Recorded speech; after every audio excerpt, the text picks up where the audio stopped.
Jimmy, my son, you were born on the 6th April 1952 at Highgate St. Mary.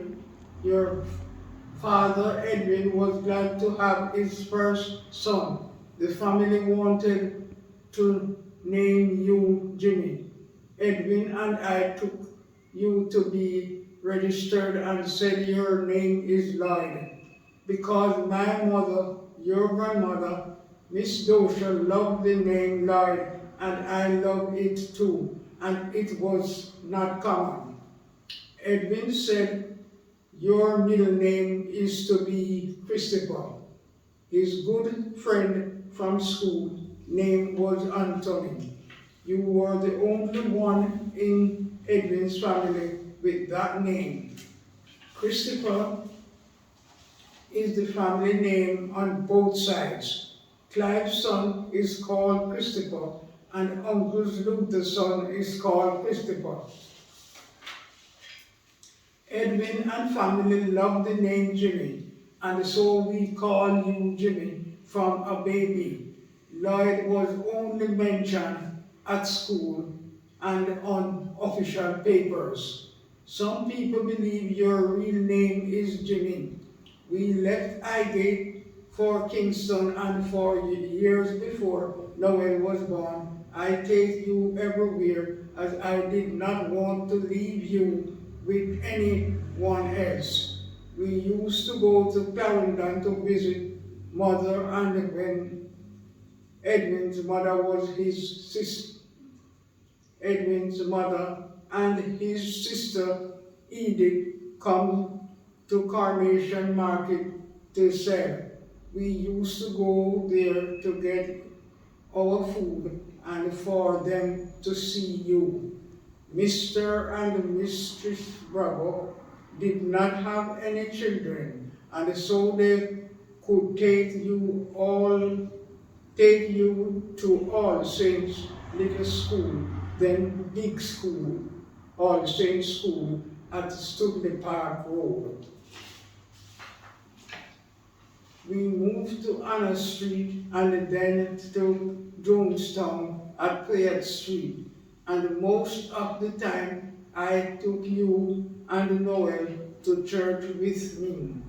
You carried your grandmother, Miss Dosher, to church on the bus as she wasn't strong to do the walking. I was very happy when you were confirmed at All Saints Church, Kingston, and became an altar boy. I always take you to church with me and give you your church offering. When you were at Kingston Senior School, you helped Clive at Mr. Barton's great garage and worked on the cars, then joined the cadets. You loved music from when you were small and learned to play the trumpet. You played the drums. It was my joy when you got your first car. Jimmy, I was at your side through thick and thin, good and bad. When you told me about your baby daughter Denise, I supported you. Edwin, rest of the family were so happy when Christopher was born and the first boy grandchild. At 2 months old, you brought him to live with us and you gave him the family name Christopher. And glad to see you continue the family tradition of giving him your first name, Lloyd, as his middle name. Chris lived at the house in Eddiston with all the children. He was the baby of the family. It was a happy day when you passed out from the police training school. We were so proud of you and was with you when you had Jackie, got married, and had your daughter. The whole family was a great support to you at times past and you have other children. I help you to further yourself in life. We were happy for you when you got married to Maxine and had your last child, Alexia. You are you were happy and settled with your new family. When I was in America, you made sure to come and see me often and we attend the church together. I was glad to see all of my children having a lovely time in America because that is where you all met often. I came to England. We are far apart in different countries, but always very close, side by side. When I was sick on my birthday, you and Christopher were the first to arrive, then the other children. I was glad to see all my children. Jimmy, you were strong for me at my sister's Mavis funeral in New York, and your twin sister take the funeral service. You are a strong person and gave me strength at Edwin's funeral. Before that, you made sure that your uncles Purdy, Butty, Luther had a good send-off at their funeral and at your aunt Edith's funeral. You drove your sister Jennifer, who had just come from England, to conduct your aunt Edith's funeral service in Bernard.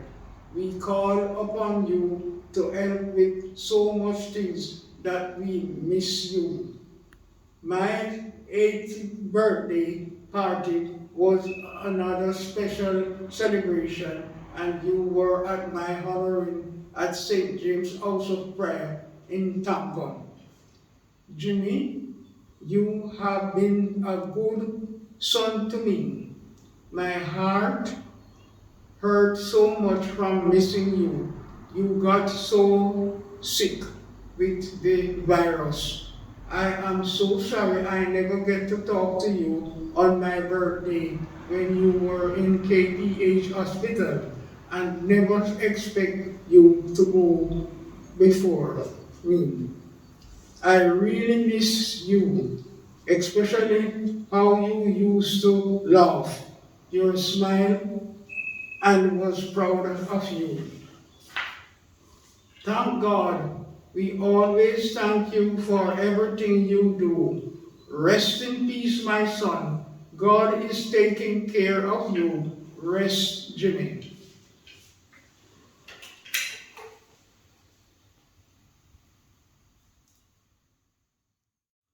Jimmy, it is a great sadness that I am saying this tribute for your funeral service. The surprise plan was to send your air ticket to come to England and to have you visit us after the pandemic this year, as Alexander promised. But sadly, our Lord Jesus called you home. Words are never going to be enough to say how, as brother and sister, we've always been good to each other. And yes, my giving you advice when you ask. As I said, Jimmy, you are the one who saved us all, always there for everyone, helping them. And my heart ached at the time when you needed everyone around you, it didn't happen. But God knows why he called you home. It is not for us to ask why, and that's a solace I give to my children, to Alexander, James, and Edmund. And Alexander, who had wanted so much to show you his police badge in person. The good thing is you saw it on the video call. The boys loved their trips to Jamaica and spending time with you on the range, the beach, talking to you, their Uncle Jimmy. And even now, we shared laughter of you and Alexander teasing me, not telling me about the range practices.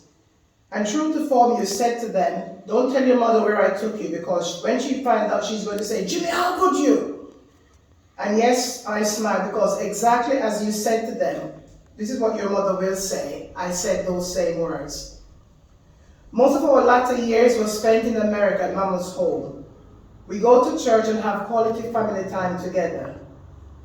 But the best time before Mama came to the UK, Jennifer was cooking breakfast for you, and you said you wanted saltfish and cabbage, not cabbage and saltfish.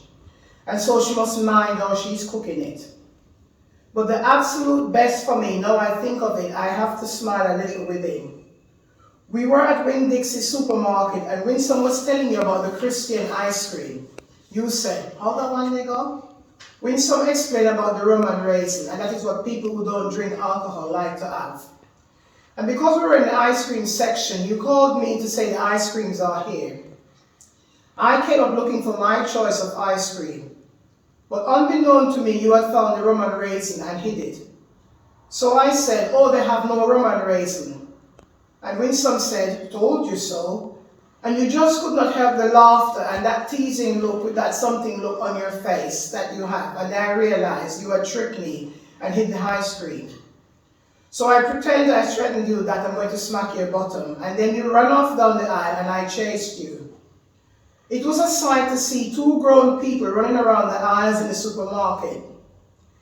I remember you ran to Mama and said, hiding behind her, save me from Yvonne. But you were laughing so much that Mama had to hold you up and said, what is this, my lord? So I playfully smacked you on the bottom like a little child. But you were in such fits of laughter and everyone else in the supermarket. And in the end, you bought me the ice cream. One of the times when Noel was here in England, we video called you and Noel said, hey, Jigs, jump on the plane and run, come now. We were having lunch and Winston was moving the phone to show who sat at the table, and you said, back it up, who that? Noel replied, no, Colgate, that is Alexander's girlfriend. And he said, Becky with the Colgate smile. And then when you said, Walton Colgate, that's the name that stick. So Alexander's girlfriend smiled and had a little chat with you. But more especially, Jimmy, I want to thank you for all the times that you have been there for us, your sisters. Growing up, how you have nurtured, mentored, and especially for me, teaching us how to iron trousers, and as you said to me, if I remember, C must stand up. I am going to miss you, my older brother. It's the little things between siblings shared over the years of friendships, family, love. We valued each other, our views. We didn't talk every day, but there was love and understanding that siblings have and cannot be separated because of how we were brought up to care, to trust and look out for each other. Yes, you teased us when we were small and as adults, but always with a caring smile. And Mama often telling her, Jimmy, stop teasing your sisters them so much. Yes, we had some good fun memories to cherish, remembering how you taught us how to drive. But for me, I remember how you picked me up from the stadium as it was so dark and Mama and Papa was worried about coming home because I had lost my bus fare. And so you left training school and drove all the way to Kingston to the stadium, found me and took me safely home. I remember crying in the car and you saying to me, it's all right. Myself and my family will miss you, the boys, your Uncle Jimmy. In a letter from the High Commissioner in London, he sent his condolences, and he said, even though he did not know you, he heard that you were an upstanding person in the community, and was an excellent serving police officer, and the Deputy Superintendent of Police. Commander Milton from Metropolitan Police sent his sincere condolences. And having met you, he said you were respectable and highly thought of by the British Metropolitan Police who knew you. I know you are with our Lord Jesus Christ in his loving arms. So rest, my dear brother, safe in the Lord, safe in his peace. There's so much more to say, but time is short. So rest in peace and rise in glory. Twin Sister Yvonne.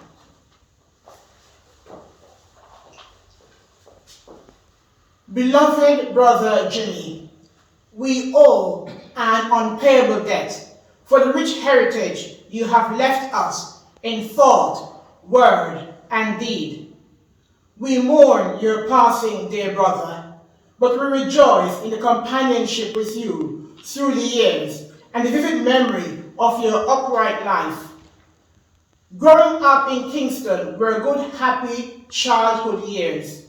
I recalled how you used to bring us HTB bun from the bakery just around the corner from our house on Anna Street, or the hot bread with butter. When we lived at Puya Street, most Sunday mornings, you would prepare our breakfast of callaloo and saltfish with roast breadfruit or bread, and help us to get ready for Sunday school. We are grateful for the many times you used to iron our school uniform, and when we were older, taught us how to iron men's trousers and shirts. You were very protective and supportive of us. Jimmy, you always had our backs. On many occasions, Mama and Papa would only let us leave the house if you were going to accompany us. As our protector, you would accompany us to parties and drove away any unsuitable character trying to chop us up, just like Papa used to do. We remember the lovely Christmas Grand Market trips with Mama and Papa. We moved to Eddiston, and the night we moved in Uncle Butty's dumper truck, we were in the back laughing, singing, and waving to the passing vehicles. We had so many happy years playing games, teasing each other mercilessly, and he used to say, "Anyone who can't take a joke must not come to our house." We enjoyed so much time together as a close family. The holiday visits to the country to see the grandparents were filled with fun and adventure, eating fruits off the trees and riding on Granny's donkey. When Yvonne and I graduated from St. Catherine High School, you accompanied us to our graduation ball, and the three of us danced together. You paid for our school photos. You taught us how to waltz. The Sunday afternoons driving around Eddiston in your Vauxhall Viva car. On one occasion, we were all in the car with baby Christopher. No one was behind the wheel, and Mama shouting out to you, "Jimmy, no! Take the baby out of the car and stop driving up and down with the children." You told her we were safe because it's you. Recently, I conducted a funeral service at my church for a lady taken by COVID.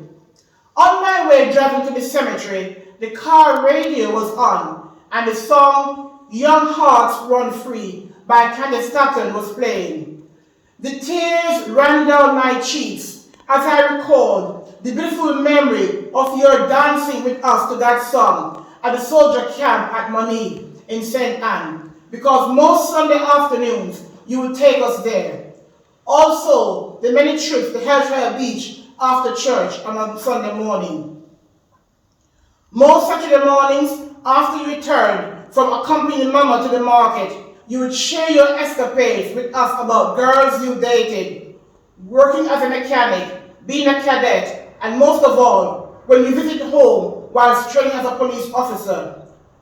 When I returned from England to work in the parish of St. Anne as a parish evangelist, you regularly came to visit me and Christopher, who lived with me, and to ensure our safety and help with the security of the house. As I said before, you always had our backs. There are lots and lots of cherished memories, too many to mention, but these special, significant ones stand out most and will always live on with me forever.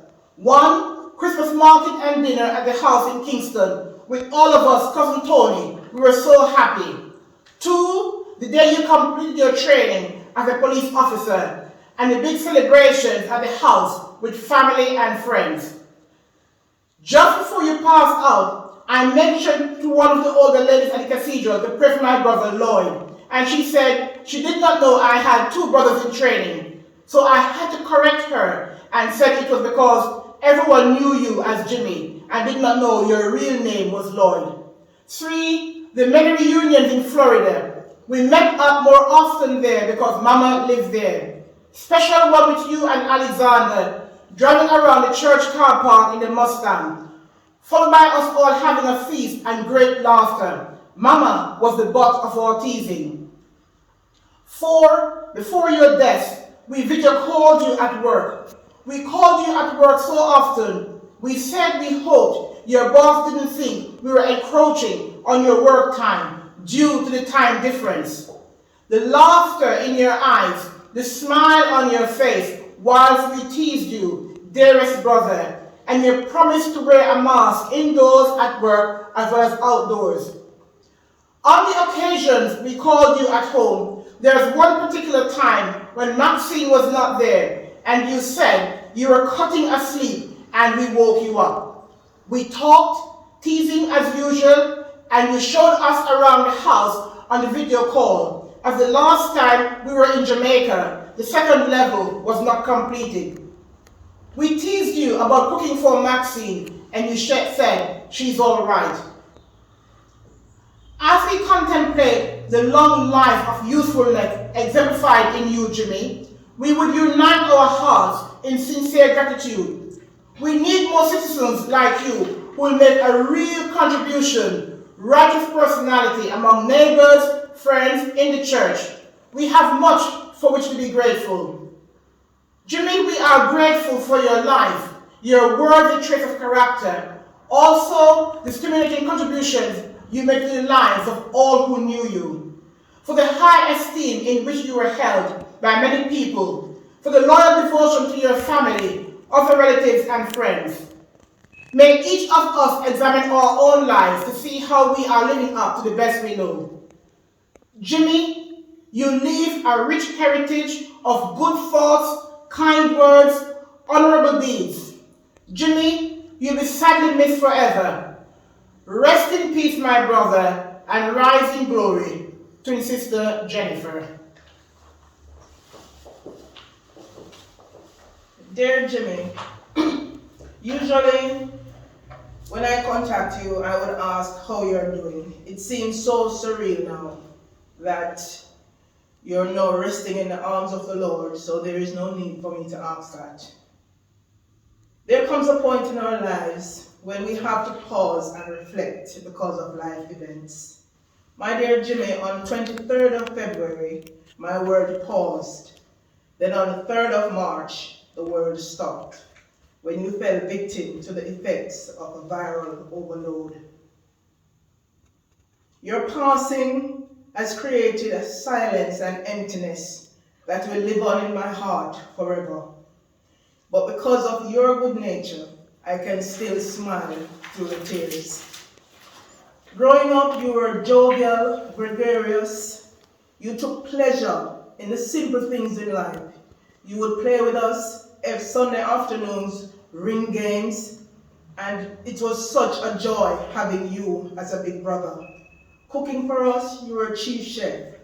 You helped to make sure that we were always on time for school and impeccably dressed, just as you were. I remember you repairing the hem of my school uniform on many occasions.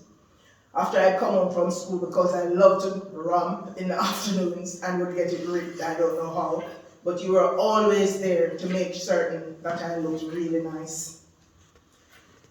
Jimmy, do you remember how you taught me to dance 2-step, 3-step, Al Green? Let's stay together. We had fun times. I want to know though, was it also because you didn't want us to embarrass you by not knowing how to dance when you escorted us to parties? Because man, you could dance like no one was watching. You helped to develop and sharpen my social skills, especially as a teenager and young adult.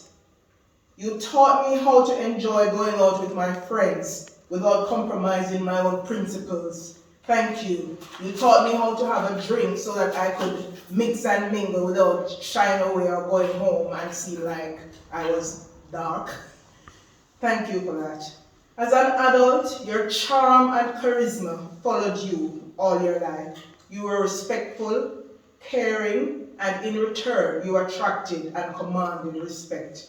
I was always proud of you. Your indefatigable spirit is unequaled. I can only aim and strive towards that. Even when I'm feeling at my lowest, I remember you always and try to do that. You made a career out of service. Service to family, community, and to your country. You were exemplary as a policeman and all the groups that you helped with. You even helped to train the cadet force at St. Jago while I was there. Every time you were coming, I felt so proud when the boys talked about you.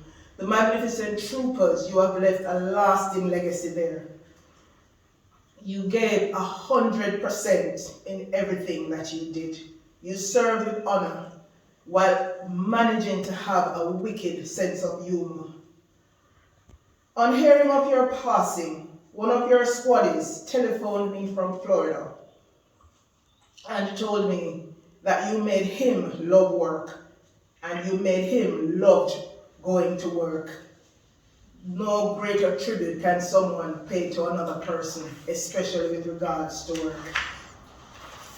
As I am writing, it seems so surreal that I am actually saying this to you. You're the one who's always been there, especially at funerals, guiding us, ensuring that everything went to good order and everything was done properly. The birds are singing outside, and it reminds me what it must have been like that glorious Palm Sunday when you were born. You were a joy from the day you were born. You brought joy to Mama and Papa, the firstborn especially for that Thomas clan, firstborn boy. I miss you, my confidant, my advisor.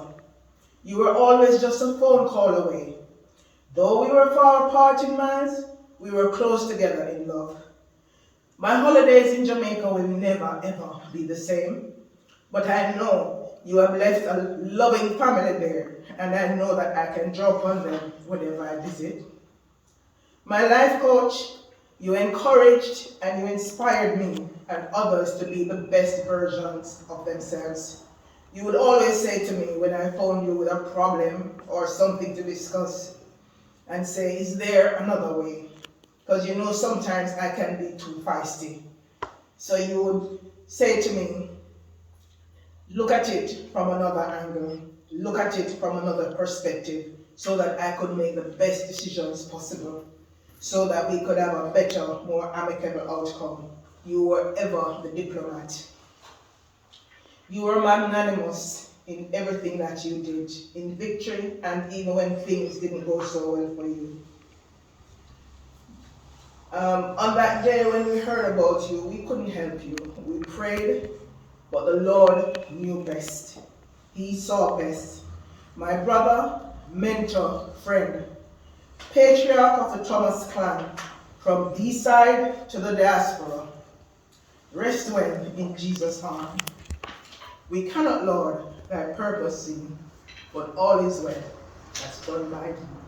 Love you, bro.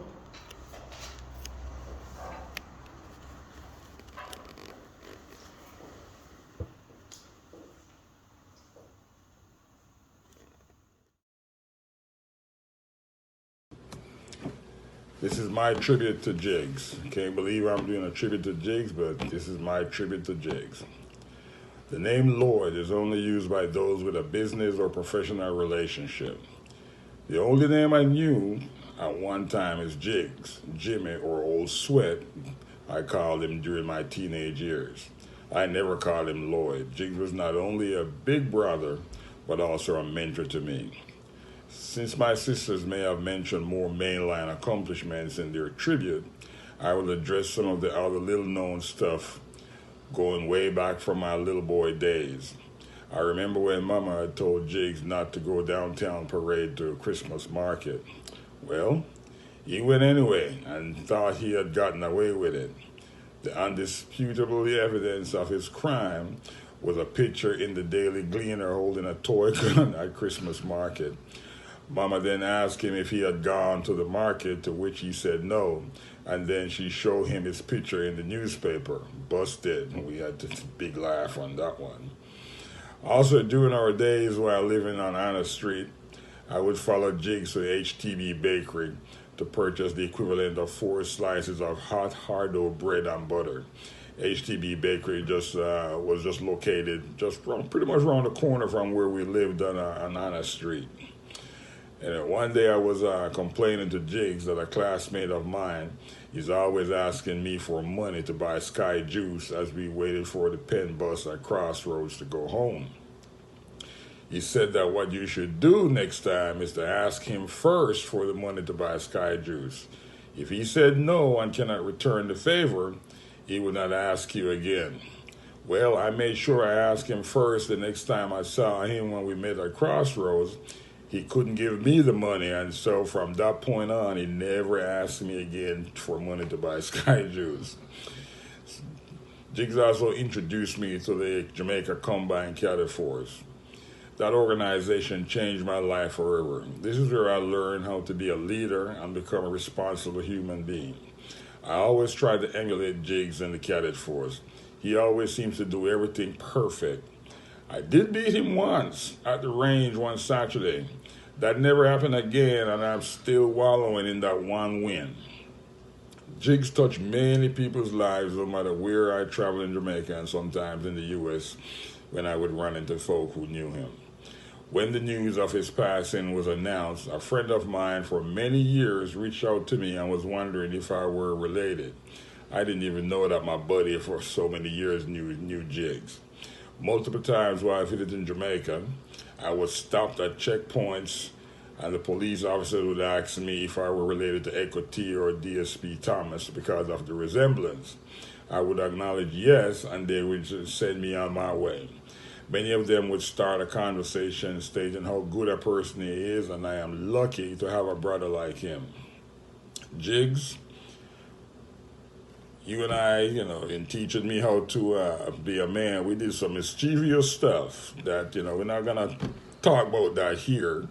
So, but one thing I must say, rest in peace, my hero. I'm going to really, really, really miss him.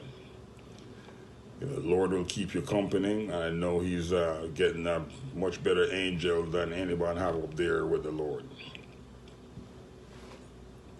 More time, boss man. Old Sweat.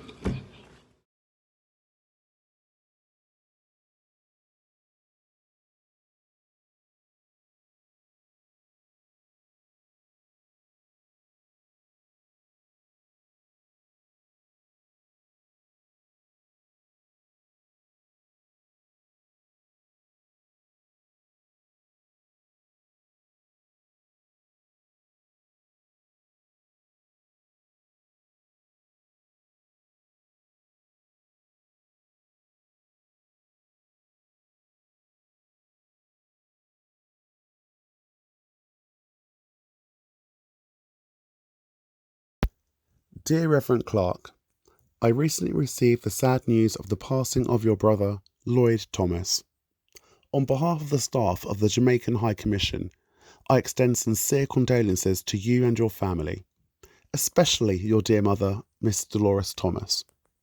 While I did not have the opportunity to meet your brother, Lloyd, I understand that he was a well-respected retired superintendent of police in the Jamaican Constabulary Force and an inspiration to many.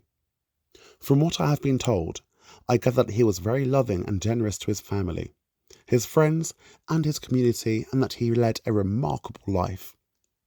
Our thoughts and prayers are with you, your extended family, and your friends.